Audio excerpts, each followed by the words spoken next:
मौलवी और मौलाना इस समय एक बयान दे रहे हैं, कह रहे हैं गाय को राष्ट्रीय पशु घोषित करो। अबे हमने कहा कि गौ हमारी माता है, जन्म जन्मांतर का नाता है। अपने चेले चपाटों को समझा लो, नहीं तो कई कई पीढ़ियां याद करेंगी गौ माता के साथ किसी भी प्रकार की कोई हिमाकत की। तो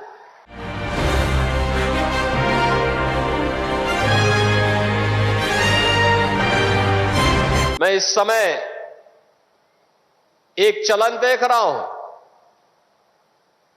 तमाम मौलवी और मौलाना इस समय एक बयान दे रहे हैं, कह रहे हैं गाय को राष्ट्रीय पशु घोषित करो। अबे हमने कहा कि गौ हमारी माता है, जन्म जन्मांतर का नाता है।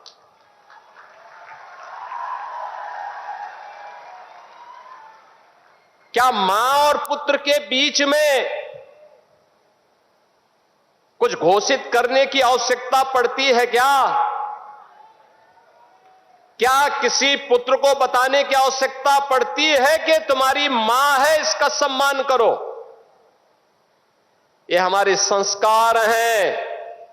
हमने अपनी मां के बारे में जो सम्मान का भाव रखते हैं वह भी, और हमने गाय को माता माना है, तो गाय तो हमारे लिए माता है, वह पशु नहीं। पशु तुम्हारी बुद्धि है जो तुम हमारी गौ माता को पशु बोलते हो।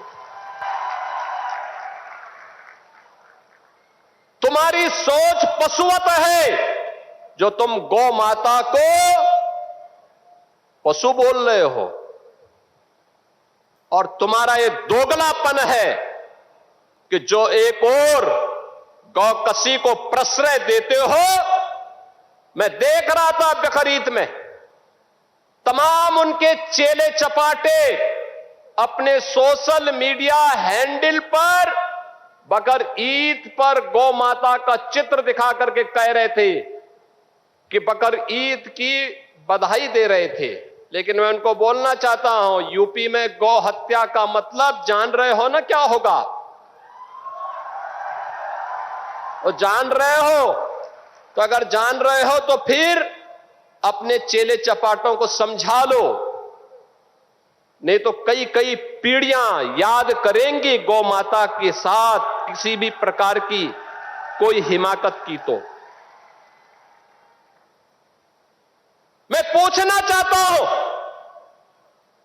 ये वही लोग हैं जो हमारी गौ माता को कह रहे हैं कि राष्ट्रीय पशु नहीं। अरे गौ माता तो स्वघोषित राष्ट्र माता है, उसको किसी को राष्ट्र माता घोषित करने की आवश्यकता नहीं।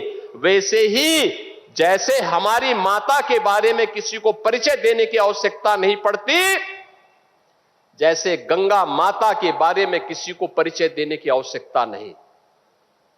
हम सब गंगा माता की आरती करते हैं, गंगा पूजा करते हैं, अपने साथ गंगा पुत्र जोड़ करके अपने को सम्मानित महसूस करते हैं।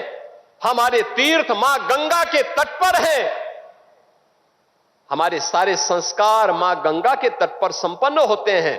क्या कोई हमें बताएगा कि गंगा हमारी माता है? को जानने के लिए हमारे चैनल नजफगढ़ मेट्रो न्यूज को सब्सक्राइब कर लें।